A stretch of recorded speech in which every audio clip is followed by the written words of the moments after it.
Isabella Reed had 23 unread emails, a board meeting in the morning, and absolutely no patience left. She sat alone at a corner table in Rosewood Cafe, staring at the untouched glass of water in front of her, checking her watch for the 5th time in 3 minutes. 19 minutes late. She'd given him 15 before deciding this was a waste of time, and now she was just being stubborn. Her best friend had set this up, swearing that Ethan Carter was different, that he was kind and real and nothing like the polished executives Isabella usually dated. But kindness didn't show up late without a text, and real men knew how to respect someone's time. She reached for her purse, ready to leave a 10 on the table and forget this ever happened, when she heard a small voice behind her.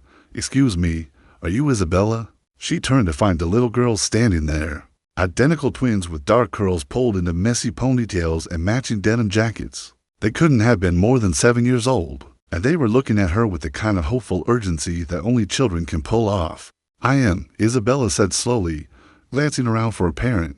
"Can I help you?" The girl on the left stepped forward, her hands clasped together like she was about to deliver important news. "Our daddy's really sorry he's late. He wanted to be here, but there was an emergency at the fire station, and he had to help save a dog that was stuck in a burning shed, and he told us to come find you and tell you he's really, really sorry, and he hopes you won't leave." The other twin nodded vigorously. "He said you have pretty brown eyes, and he didn't want to mess this up." Isabella felt something shift in her chest, a crack in the wall she'd built around herself over years of failed dates and broken promises. She looked at these earnest little faces and saw nothing but honesty. No games, no excuses that felt rehearsed. Just the kids who loved their dad enough to run interference for him. "He's at the fire station now?" she asked. "Station 12, the first twin said. "It's only 10 minutes from here. We live right above it." Isabella made a decision that surprised even herself. She stood up, grabbed her coat, and smiled at the girls. "How about we bring him dinner? Think he'd like that?" Their faces lit up like fireworks. 20 minutes later, Isabella walked into Station 12 holding the bags of takeout from Rosewood Cafe, flanked by the twins who introduced themselves as Sophie and Emma. Between breathless stories about their dad, the station smelled like coffee and cleaning solution, and somewhere in the back she could hear men's voices echoing off concrete walls. "Dad," Sophie called out. "We brought her." Ethan Carter appeared from around the fire truck, and Isabella's first thought was that he looked nothing like she'd imagined. He was tall and broad-shouldered, wearing navy station pants and a gray t-shirt streaked with soot. His dark hair was messy, his face smudged with ash, and he looked absolutely mortified. "Isabella," he said, and his voice was warm and rough at the same time. "I'm so sorry. I tried to call, but my phone died and everything happened so fast, and I sent the girls to explain. But I didn't think you'd actually come here." She held up the bags. "I brought dinner. Figured you probably didn't eat." He stared at her like she'd just appeared out of thin air. "You brought me dinner. The girls said you saved a dog. That seems worth a meal." Sophie tugged on her dad's shirt. "See? We told you she was nice." Ethan looked at his daughters, then back at Isabella, and something in his expression made her feel seen in a way she hadn't felt in years. Not as a CEO or a business contact or someone's professional connection, just as a person who'd chosen kindness when she could have walked away. They ate sitting on folding chairs in the bay, the fire truck looming behind them like a patient guardian. The twins chattered nonstop, telling Isabella about school and their hamster and how their dad made the best pancakes, but always burned the edges. Ethan tried to apologize 3 more times until Isabella finally put her hand on his arm and told him to stop. "You were saving a dog," she said. "I run a company. I understand emergencies. Still," he said quietly, "this wasn't how I wanted tonight to go." "How did you want it to go?" He smiled, and it was the kind of smile that made her realize she hadn't really smiled back at someone in months. "I wanted to show up on time, not covered in ash, and maybe convince you I'm not completely hopeless at this dating thing." "Are you?" she asked. "Hopeless? Haven't done it in 4 years. Not since my wife passed away." The words settled between them, heavy and honest. Isabella had known he was a single dad, but hearing it like this, sitting in a fire station with his daughters playing nearby, made it real in a way that changed everything. "I'm sorry," she said. "A minute. Thank you." He looked at Sophie and Emma, who were now trying to climb onto the fire truck. "They're why I said yes when my brother suggested this. They've been asking me when I'm going to find someone who makes me smile again." Isabella felt something warm unfold in her chest. Do I? Yeah, Ethan said, meeting her eyes. You do.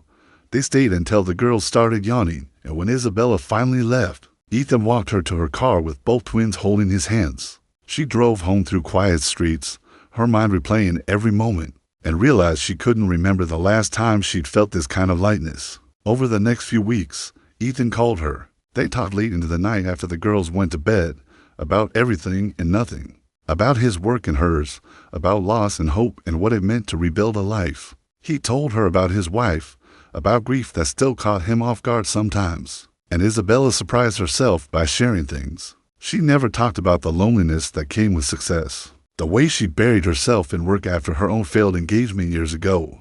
Their second date was a picnic in the park with Sophie and Emma, who appointed themselves Isabella's official tour guides and showed her every playground and duck pond within a mile radius. Their third date was dinner at Ethan's small apartment above the station, where he made spaghetti and the girls insisted Isabella help them with a puzzle that had 500 pieces and no edge pieces left. Somewhere between the fourth date and the 10th, Isabella realized she'd stopped counting. She started leaving work earlier, showing up at the station with coffee for Ethan's shifts, learning which bedtime stories the girls loved most. She taught them about coding and let them help with presentations on her laptop, while Ethan cooked dinner. She learned that Sophie wanted to be a veterinarian and Emma wanted to drive a fire truck, that Ethan sang off-key in the shower, and that all three of them had a tradition of making pancakes every Sunday morning, dying slowly, quietly.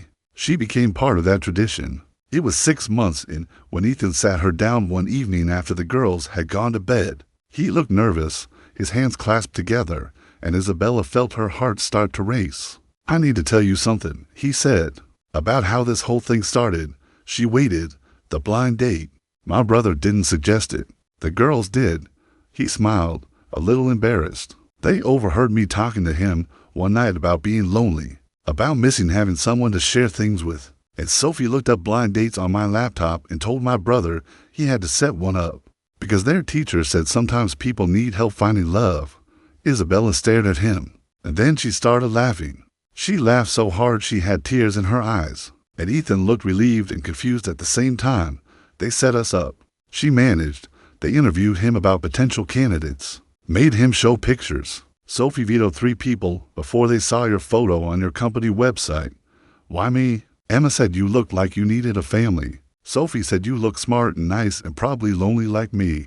Isabella pressed her hand to her mouth, overwhelmed by the image of 2 little girls scrolling through profiles, looking for someone to love their dad. They were right, she whispered. I was lonely. I didn't even know how much until I met all of you. Ethan reached for her hand. They told me tonight they want to ask you something. I told them they had to wait, that I needed to ask you first. Ask me what? If you'd marry me. The world seemed to stop. Isabella looked at this man who'd shown up covered in soot, who made pancakes with burned edges, who loved his daughters so completely that he'd opened his heart again, even though it had been shattered. She thought about the life she built, the one that had felt so full, until she realized how empty it actually was. Yes, she said, and watched his face transform.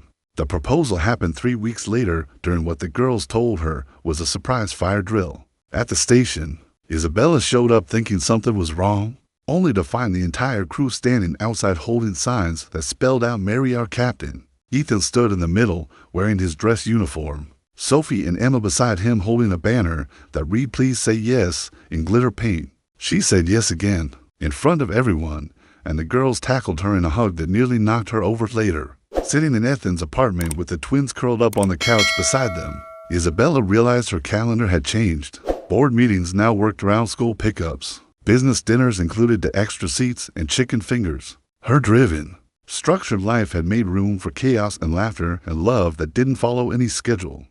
Thank you, she whispered to Sophie and Emma, who were half asleep against her shoulders, for being the best matchmakers in the world.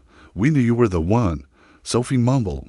You stayed even when Daddy was late, Emma nodded. And you brought him dinner. That's what moms do. Isabella felt tears slip down her cheeks as Ethan squeezed her hand. She'd spent years believing love had to fit into her plans, that it had to make sense on paper and arrive on time. But the best thing that ever happened to her had shown up 19 minutes late, covered in soot. carried in by two determined little girls who refused to let their dads stay lonely. And she'd stayed, not because it was convenient or logical, but because sometimes the most important things in life don't follow any plan at all. They just happen, messy and unexpected and absolutely perfect. When the matchmakers decide their daddy deserves to smile again.